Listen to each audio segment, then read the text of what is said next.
Ora, a primeira aliança também tinha preceitos de serviço sagrado e o seu santuário terrestre. Com efeito, foi preparado o tabernáculo, cuja parte anterior, onde estavam o candeeiro e a mesa e a exposição dos pães, se chama o lugar santo.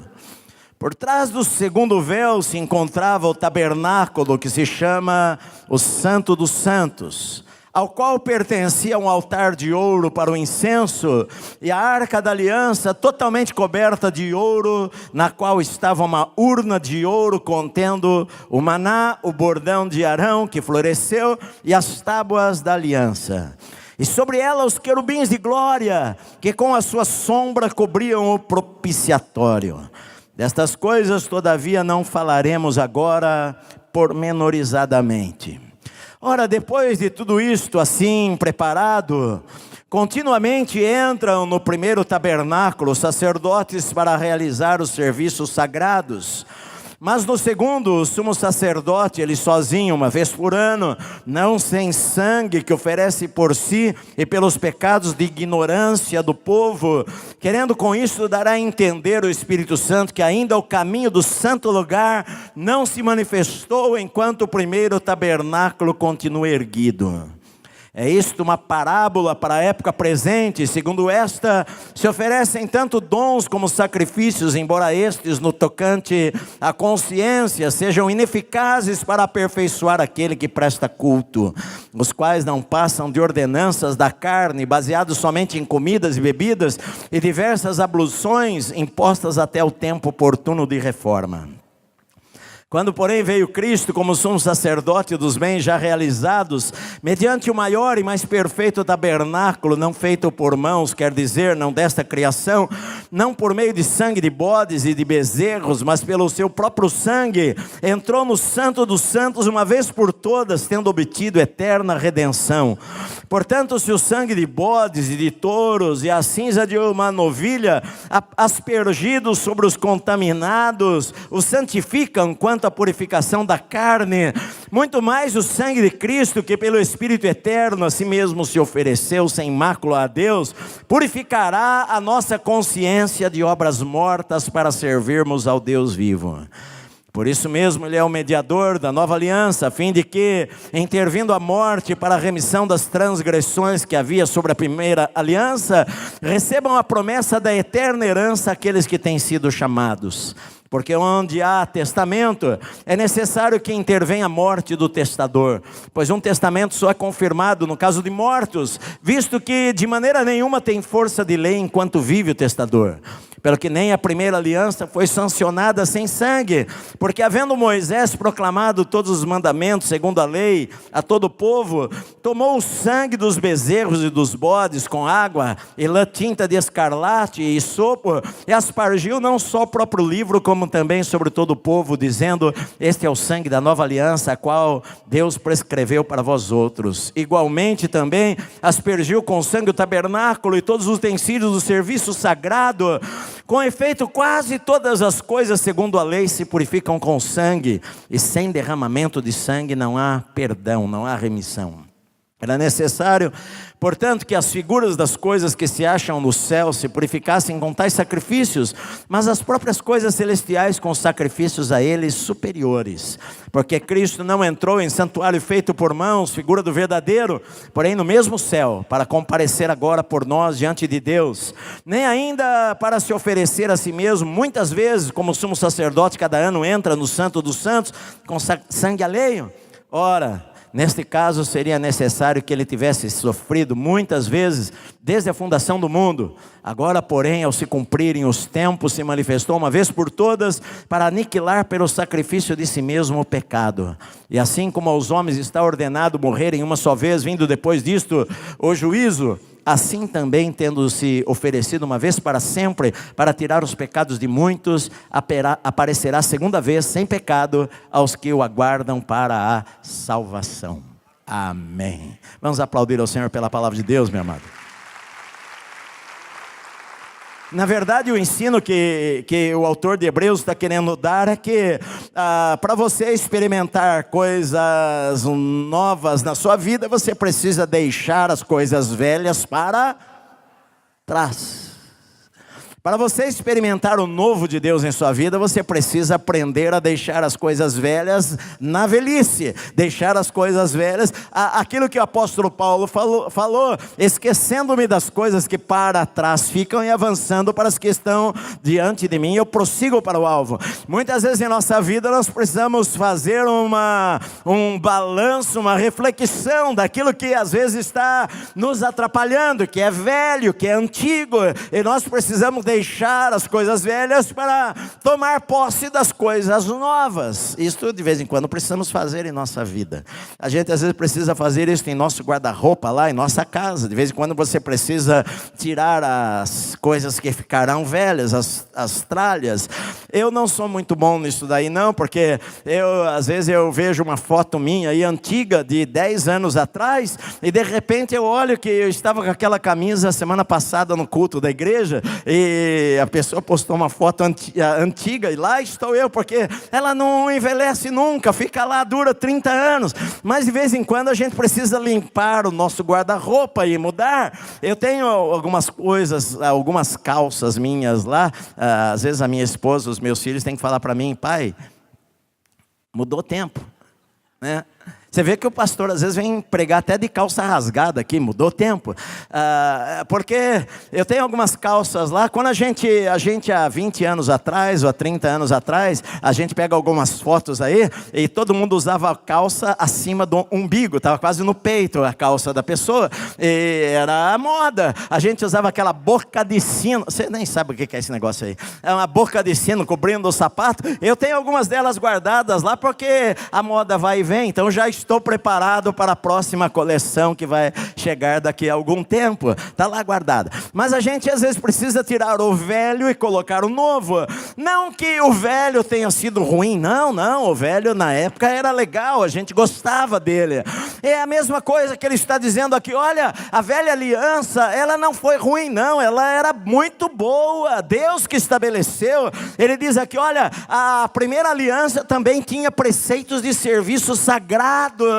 Na verdade foi Deus que deu, ela foi excelente, ela foi maravilhosa. Paulo ele fala o seguinte: a lei é boa, a primeira aliança foi maravilhosa, mas ficou para trás. Agora nós temos uma nova aliança. As leis que eram escritas em pedra, agora estão escritas no nosso coração, na nossa mente, impregnadas em nossa mente. Então não é que elas foram ruins, mas nós precisamos caminhar para algo novo. Porque todas aquelas coisas no Antigo Testamento eram apenas sombras, diga sombras. Elas eram símbolos, elas eram figuras, elas eram cópias, não era o real. Deus quando falou para Moisés, lá em Êxodo 25, construir o tabernáculo, está lá do versículo do capítulo 25 ao 40, e quando Deus fala para ele, ele falou assim para Moisés: olha, você faça tudo de acordo com o que foi te mostrado, o modelo que foi mostrado para você lá no monte. Olha, eu dei a você a figura, você copia aquilo lá, você faça uma cópia. E foi o que Moisés fez do tabernáculo. Na verdade, o tabernáculo de Moisés, todo ele foi feito, ele tinha um significado mais profundo do que os olhos naturais conseguiam enxergar.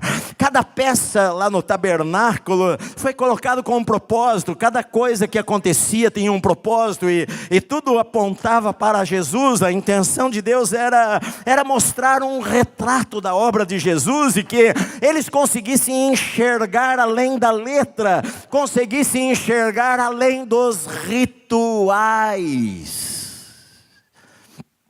E é difícil a gente enxergar além dos rituais, porque a gente é preso de uma tal maneira que a gente acha que aquilo o certo é sempre daquela maneira. Orar tem que ser de olhos fechados, mas Jesus, levantando os olhos aos céus, ele orou. Mas a gente tem os nossos costumes e os nossos rituais e as nossas tradições, e às vezes a gente se apega apenas à aparência exterior e não entende qual é o recado de Deus, a mensagem de Deus por trás daqueles rituais para a nossa vida. E poucos deles conseguiram entender aquilo no Antigo Testamento. Eles olhavam para a letra. Na verdade, quando oferecia uma ovelha, a Bíblia diz aqui no capítulo 10 que Deus não tinha prazer. Deus não tinha prazer em holocausto nenhum. Deus não tinha prazer em sacrifício nenhum. Na verdade, Deus estava querendo mostrar a eles a gravidade do pecado. E quando você ofende a Deus, alguém inocente vai pagar um preço de vida caro por causa de você. E Deus estava querendo dar uma mensagem a eles de que eles precisariam de um substituto que tomasse o lugar deles e morresse por eles. Então, todas as coisas no tabernáculo tinham um valor especial. Se você for ler a Bíblia, os 2 primeiros capítulos da Bíblia falam sobre a criação. É importante estudarmos sobre a criação, mas a Bíblia usa 50 capítulos para falar sobre o tabernáculo, para você ver qual é a importância que tem o tabernáculo. Alguns 20 anos atrás, eles descobriram lá em Israel, na pequena vila de Siló, lá no meio de Samaria, onde o antigo tabernáculo estava lá quando entrou na terra de Canaã. O tabernáculo ficou ali por 430 anos, mais ou menos. Olha, vai colocar uma foto aqui para você ter uma ideia. E ficou mais ou menos 430 anos ali no deserto. E o tabernáculo era algo simples. Era isso daqui o tabernáculo, quando a Bíblia fala do tabernáculo. Ele era fechado por cortinas. Ele tinha um altar de bronze logo na entrada. Uma única porta para mostrar que a única porta que existe era o Senhor Jesus. Não havia 3, 4 portas para o tabernáculo. Aqui nessa tenda se manifestava a presença de Deus. Deus falou lá em Êxodo: olha, dali de cima do propiciatório, que era a tampa lá da arca, que estava dentro desta tenda aqui, dali eu vou falar com vocês. Então olha só, o tabernáculo, alguns anos atrás, há 3 anos atrás, nós visitamos lá aquele sítio arqueológico onde o tabernáculo estava ali, ficou por mais de 400 anos ali, onde Eli estava ali, Samuel foi criado ali naquele lugar. E o tabernáculo era isso daqui. Ele era um altar de bronze, onde se matavam, aqui havia algumas mesas ao lado daquele primeiro altar lá, se matavam as ovelhas, os bodes, os touros,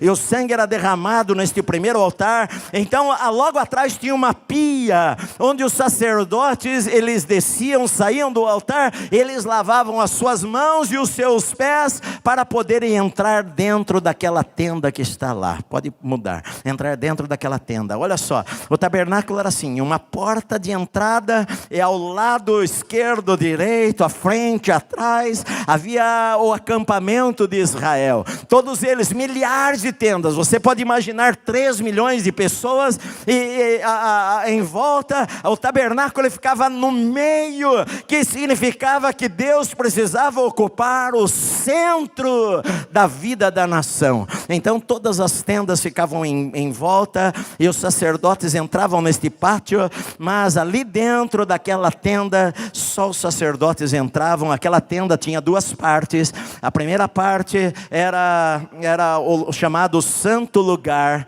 Ali, pode mudar, ali tinha 3 peças. Olha só, ali essa parte amarela era como se fosse aquela tenda. Ali tinha 3 peças. Havia do lado direito uma mesa dos pães, onde haviam 12 pães representando as 12 tribos de Israel. Do lado esquerdo havia um candelabro de ouro, e ali havia as lâmpadas, ali 7 lâmpadas, que eram colocadas o azeite nelas, e elas deveriam queimar dia e noite. E logo à frente havia um altar do incenso, onde os sacerdotes queimavam um aroma suave a Deus. O incenso é o tipo de oração. Em cada peça havia um significado especial.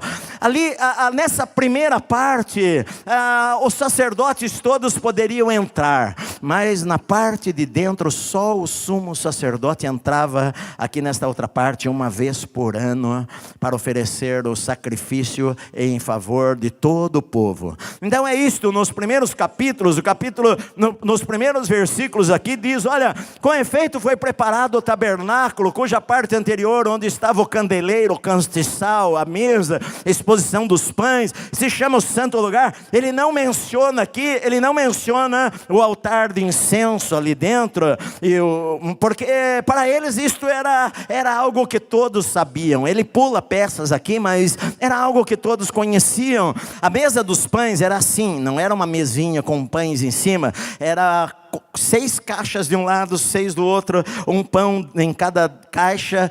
Cada sábado eles mudavam, eles trocavam os pães. O sacerdote comia aqueles pães lá, depois de uma semana, eles trocavam. Mas, pode mudar, as outras peças mudavam, fica aí um pouquinho, mudavam diariamente. Diariamente eles precisavam colocar o incenso, diariamente eles precisavam colocar o azeite, que tinha um significado na nossa vida, que não basta a gente viver para Deus no passado, que cada dia aquela experiência precisava ser renovada, cada dia precisava de azeite, cada dia precisava de incenso, de oração, diariamente deveria subir aquilo diante da presença de Deus.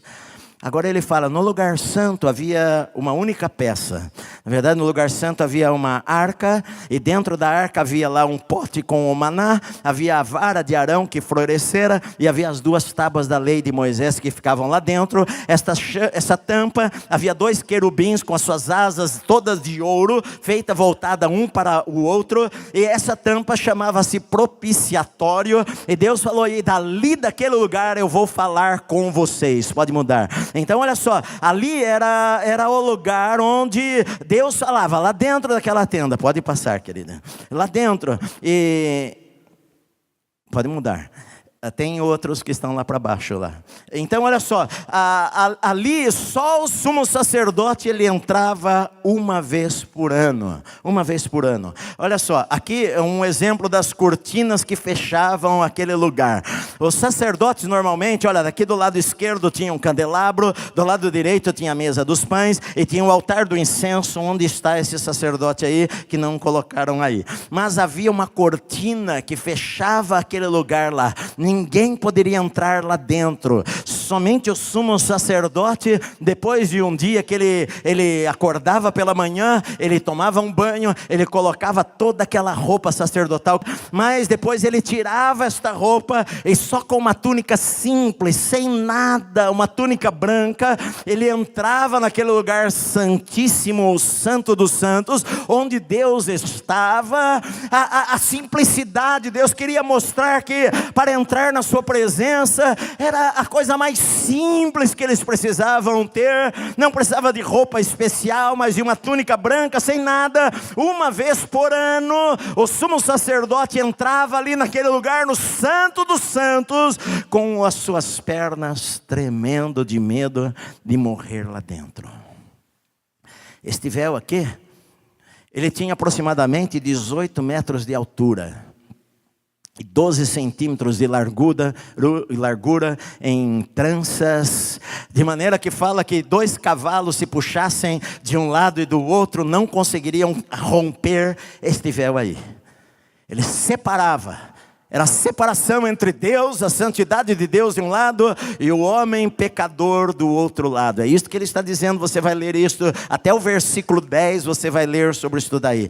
O que acontecia neste dia especial, que era o dia de perdão dos pecados? É o Yom Kippur. De vez em quando você ouve falar, aí os judeus falam, é o dia de Yom Kippur, que era o dia da expiação. Era o dia em que o sumo sacerdote iria entrar ali uma vez por ano para pedir perdão pelos pecados da nação toda. E uma vez por ano ele fazia isto. Ele pegava um incenso, a primeira coisa que ele fazia, ele pegava um incenso depois de tomar banho e se lavar e colocar esta túnica branca. Ele entrava naquele lugar com um incensário na mão e derramava o incenso em cima daquela arca que nós vimos anteriormente, onde estava a glória de Deus, de onde Deus falava com eles. Ele derramava aquele perfume que era um símbolo das orações do povo que estava lá fora. E então novamente ele saía rapidamente daquele lugar, e quando ele saía daquele lugar, era um alívio. As pessoas saiu vivo. Então ele pegava um boi, ele comprava um boi, porque aquilo significava que ele iria pedir perdão pelos seus próprios pecados. Ele tinha que comprar, ele saía de lá de dentro, ele vinha para fora, ele matava o boi, como uma vasilha, ele oferecia nesse altar, como uma vasilha, ele enchia de sangue, e novamente ele entrava lá dentro do santuário, e derramava 7 vezes o sangue de um lado do altar, da arca, e 7 vezes do outro lado da arca, pedindo perdão pelos seus pecados, e saía rapidamente daquela tenda, e as pessoas ficavam aliviadas que o sumo sacerdote estava vivo em entrar na presença de Deus. Quando ele saía, havia lá fora 2 bodes. Esses 2 bodes eram lançados sortes sobre eles. Um deles era para morrer. Aquele que caía sorte sobre ele, eles cortavam o pescoço e matavam o bode, e derramavam o sangue neste altar, e pegavam com uma vasilha o sangue, e o sacerdote entrava lá dentro novamente do santuário, e derramava o sangue ali diante da arca, aspargia o sangue, que era para perdão dos pecados do povo. Sabe por quê? Porque ele fazia isto uma vez por ano. Está certo que se oferecia ovelhas antes, durante o tempo todo se oferecia, mas havia pecados que, se você for pecar, imagina só, todo pecado que você cometer, você ter que trazer uma ovelha para cá para eu matar. Evidentemente que você pecou muito, você ia falir, você não tinha como, toda vez que você errasse, amanhã você falou uma mentira, traz uma ovelha, depois de amanhã você falou alguma bobagem, traz uma ovelha, você ia trazer ovelha todo dia. Então muitas vezes as pessoas não traziam as ovelhas todos os dias, não traziam as ovelhas por todos os pecados. Se você, hoje é dia 7 de abril, você se lembra qual o pecado que você cometeu no dia 8 ou 9 de abril? Não lembra? A gente não lembra mais. Isso era chamado de pecado de ignorância. Então ele pegava, ele entrava lá, e a sangue daquele bode, ele oferecia por todos os pecados do povo que cometeram durante o ano todo, incluindo os pecados de ignorância, que ele não se lembrava mais. Eu não me lembro do que eu fiz, e daquilo que eu pedi perdão ou não pedi perdão. E ali o sacerdote derramava aquele sangue lá, e saía imediatamente. Aquele era um dia de liberdade para o povo, porque as pessoas se sentiam aliviadas que os nossos pecados foram levados a Deus e foram apresentados ao Senhor pelo sumo sacerdote com o sangue de um animal. O sacerdote saía para fora novamente, para o pátio, e ali estava um outro bode, que eram 2, um foi sorteado para morrer, e outro bode. Então o sacerdote colocava as mãos sobre a cabeça dele e confessava os pecados do povo, e confessava os seus pecados. Eles pegavam aquele bode e levavam para o mais longe possível do acampamento de Israel, levavam para o deserto, e lá no deserto eles soltavam aquele bode, de maneira que aquele bode nunca mais iria achar o caminho de volta, nunca mais iria voltar para o acampamento de Israel. Aquele bode estava levando os pecados deles para o mais longe possível, de maneira que nunca mais deveria voltar para eles. Isto era o significado daquilo. E eles faziam isto de ano em ano, de ano em ano, de ano em ano, oferecendo estas coisas. Só que a Bíblia diz aqui no versículo 9, que estas coisas, elas eram ineficazes para abrandar a consciência das pessoas, porque elas eram apenas coisas exteriores. Era comida, bebida, abluções, que são ritos de purificação, de lavagem de mãos, de ritos exteriores que serviam apenas para purificar o exterior, purificar a carne, mas não tinha um valor verdadeiro. Ele até vai falar depois no capítulo 10 que sangue de bodes e de touros não tem como perdoar pecado de gente. Na verdade, a palavra usada era expiação com X, que é cobrir.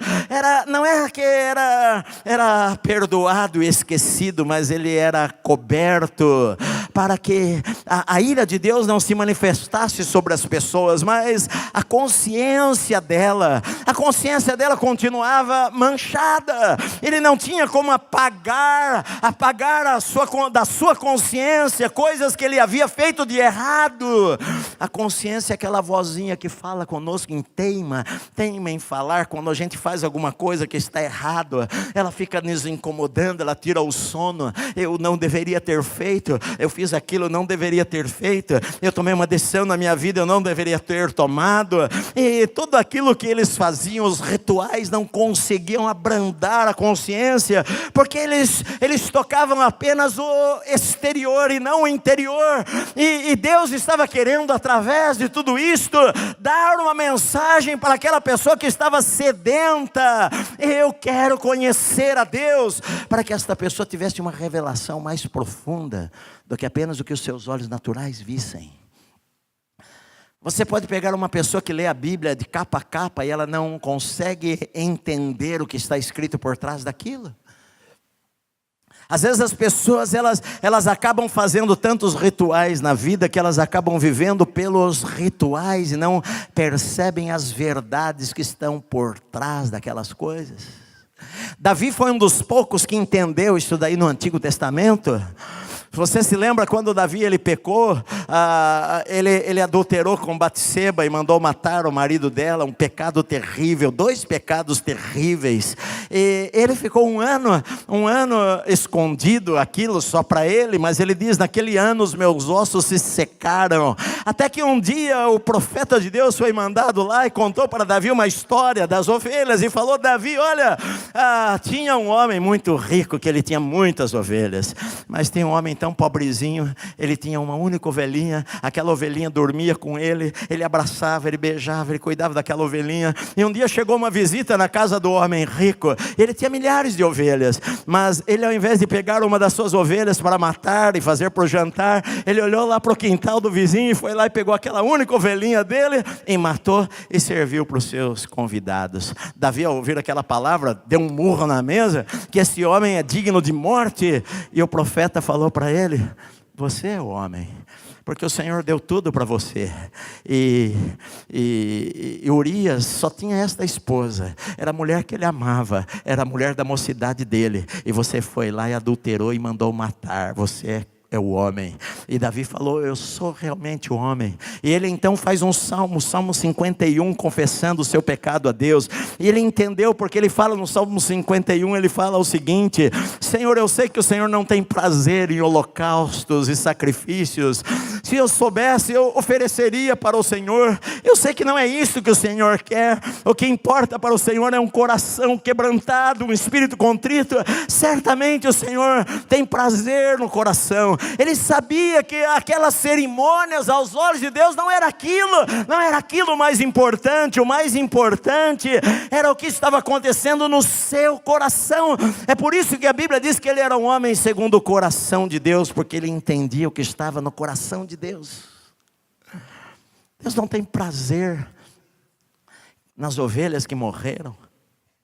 Deus não se alegrava em ver um animal ser morto por causa do homem. Havia uma mensagem. Você precisava entender que você deveria buscar a Deus e aquelas coisas exteriores, o comer, as comidas e bebidas e os ritos e todas aquelas práticas que eles tinham e as roupas, tudo aquilo tinha um significado, mas não era o mais importante. A gente sempre corre este risco de colocar a importância nas coisas exteriores do que naquilo que realmente precisa ter importância em nossa vida.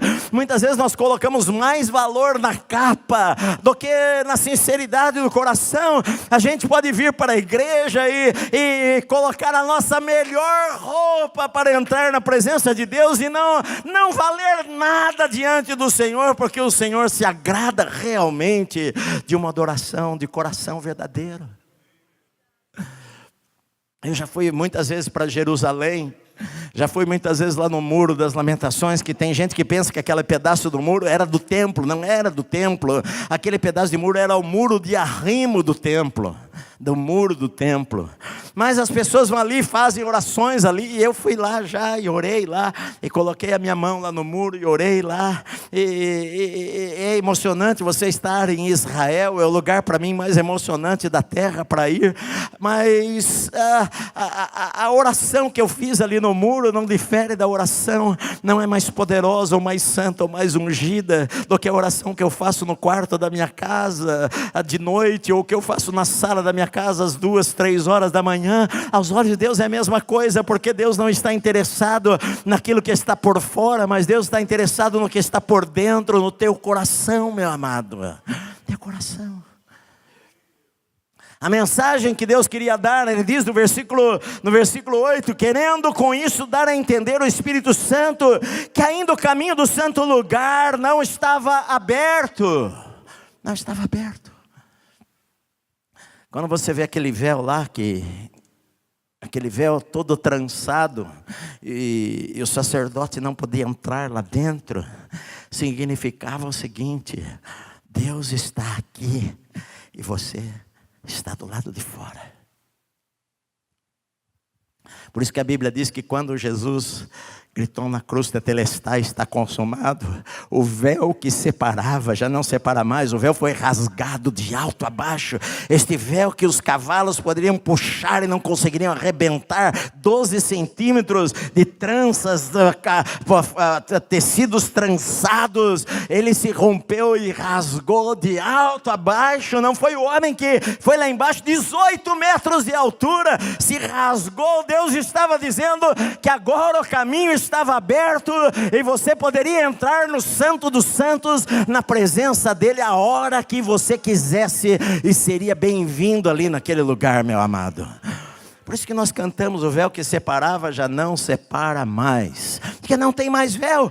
De repente, todos os sacerdotes, você imagina o choque naquele dia, o dia da Páscoa que estamos chegando, que milhares de ovelhas eram oferecidas. Os historiadores, Flávio Joséfo, ele fala que o sangue que corria por trás do templo, ele ia por 40, 50 quilômetros, aquele rio ficava completamente lá embaixo, completamente vermelho do sangue de milhares e milhares de ovelhas que eram oferecidas naquele dia de Páscoa.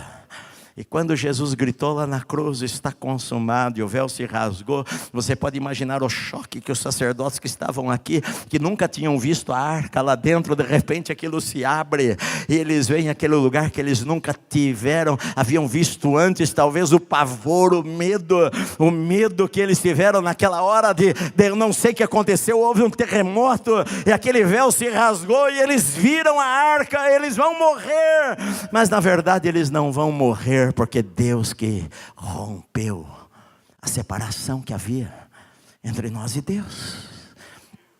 Tudo isto era sombra, tudo isto era símbolo, tudo isto era representação.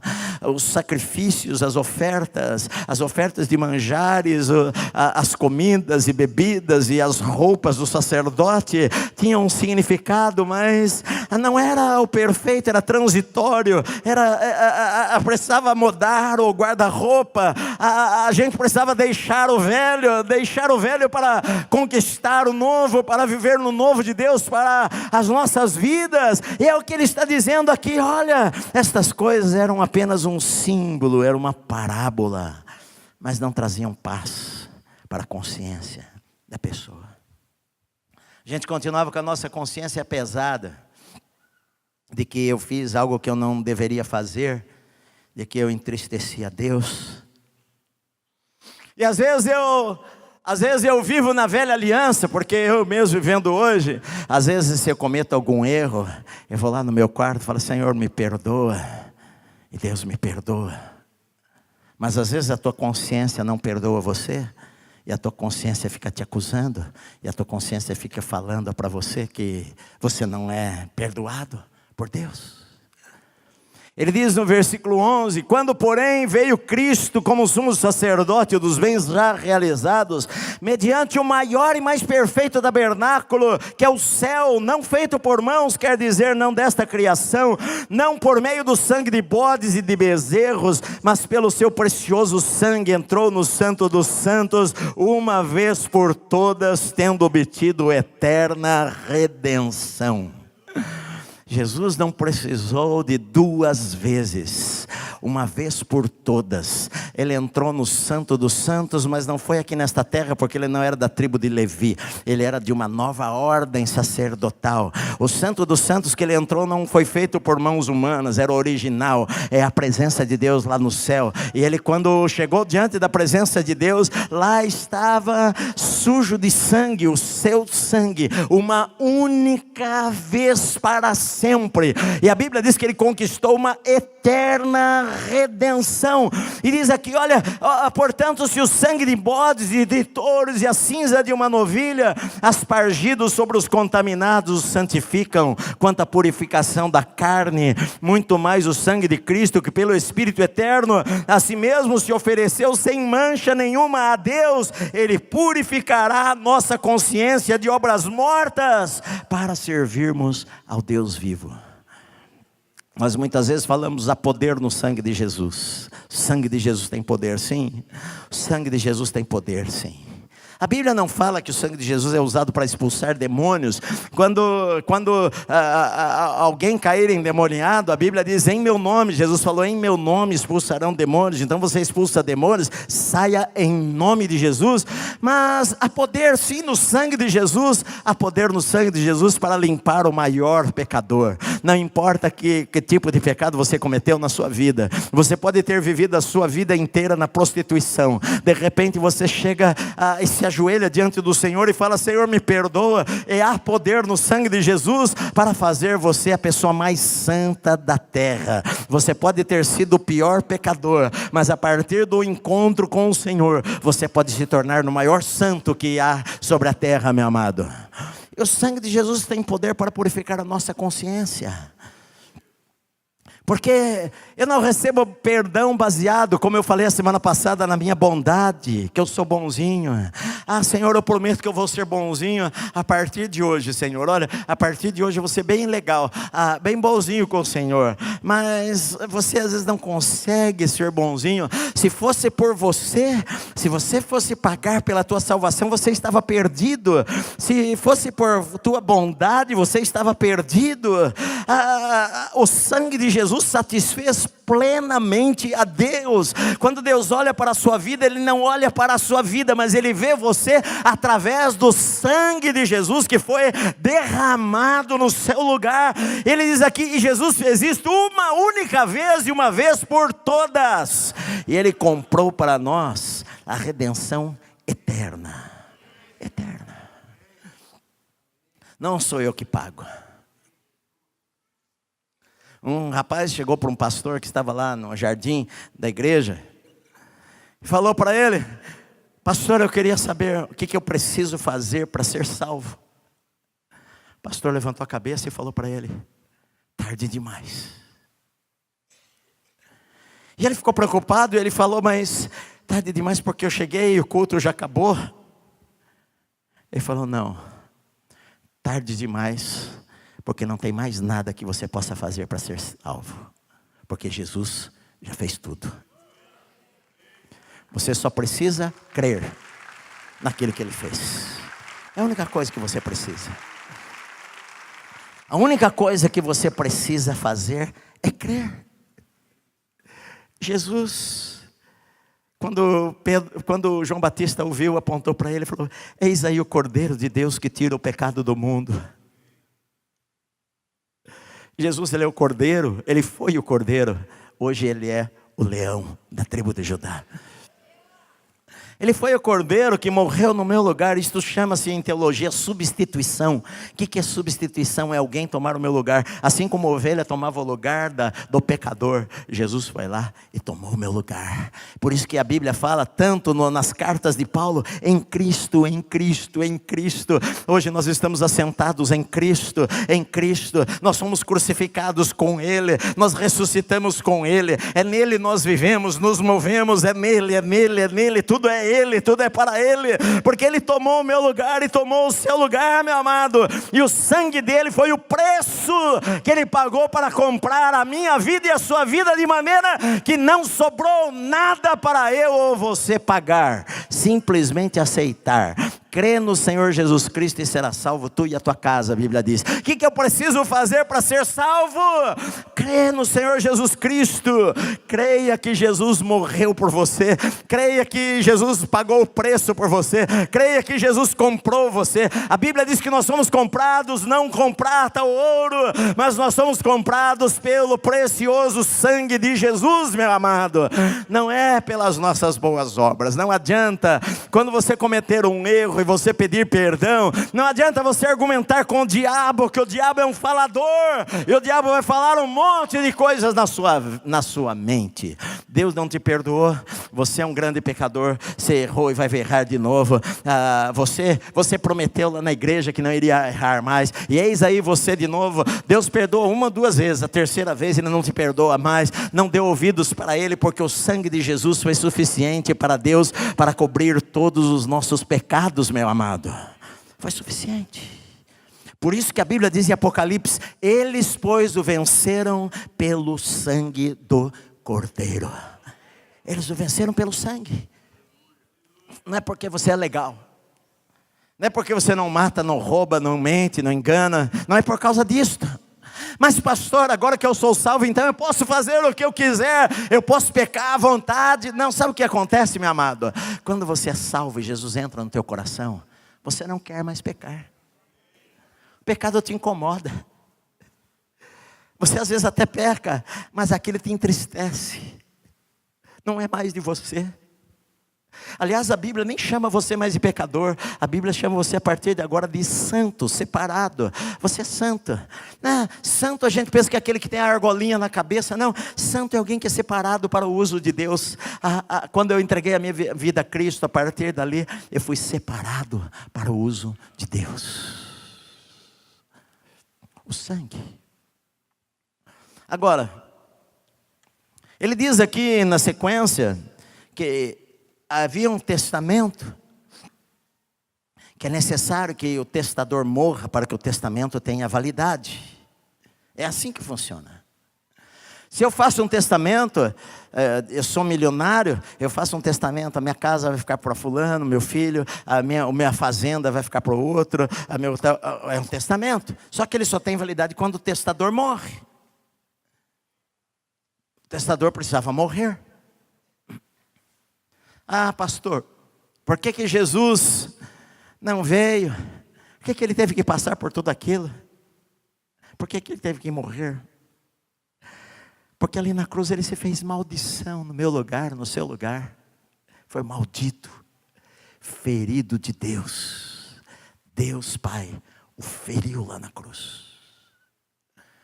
Ah, os judeus mataram a Jesus. Sim, os judeus mataram a Jesus. Não, mas foi a lança dos romanos e a cruz romana que matou a Jesus. Sim, foram os romanos que mataram a Jesus. Eu matei a Jesus. Você matou a Jesus através dos nossos pecados. Deus feriu a Jesus na cruz. Porque quando Deus olhou para Jesus, Ele não viu a santidade. Ele viu o pecado. Ele viu o adultério que você cometeu na sua vida. Ele viu o engano. Ele viu o roubo. Ele viu a vingança. Ele viu o ódio. Ele viu a maldição que toda a humanidade havia cometido, que naquele instante caíram sobre Jesus. Ele se fez pecado por nós. E pelas suas chagas nós somos sarados. Por mim e por você.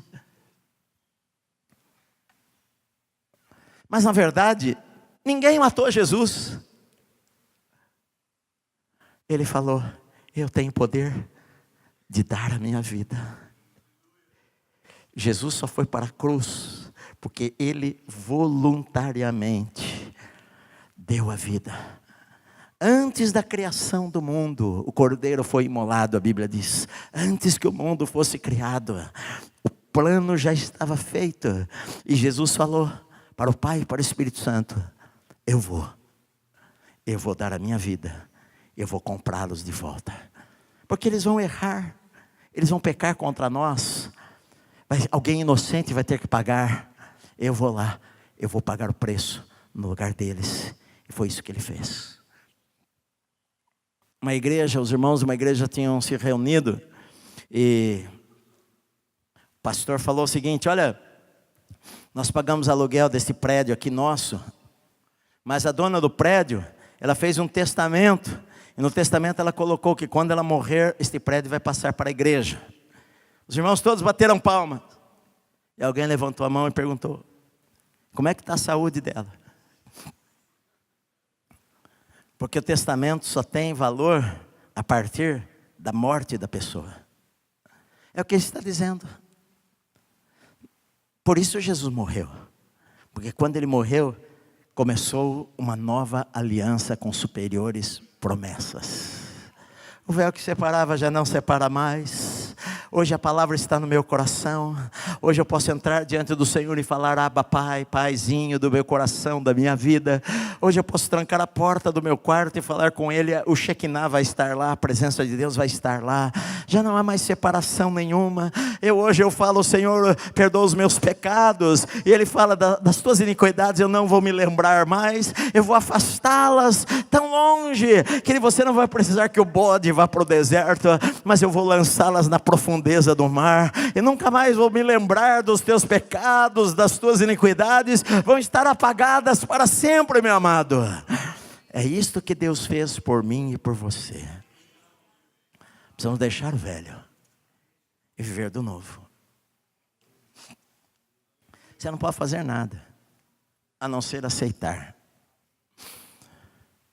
Jesus fala: aquele que me ama guarda os meus mandamentos. É verdade, a gente ama ao Senhor. Você quer guardar a palavra, você quer obedecer a palavra, você quer viver em santidade, você quer derramar a tua vida diante de Deus, você quer trabalhar para Deus. Mas não é porque você é forçado, não é porque você é obrigado, não é porque a lei está no teu cangote falando, mas você faz por amor.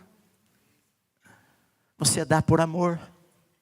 Você dá do teu tempo, a tua vida, os teus sonhos, o teu amanhã, o teu dinheiro, o teu futuro, a tua casa, a tua família, os teus filhos, tua esposa. Você dá tudo para Deus por amor a Ele. Porque antes de você dar algo para Ele, Ele deu tudo por você em primeiro lugar, meu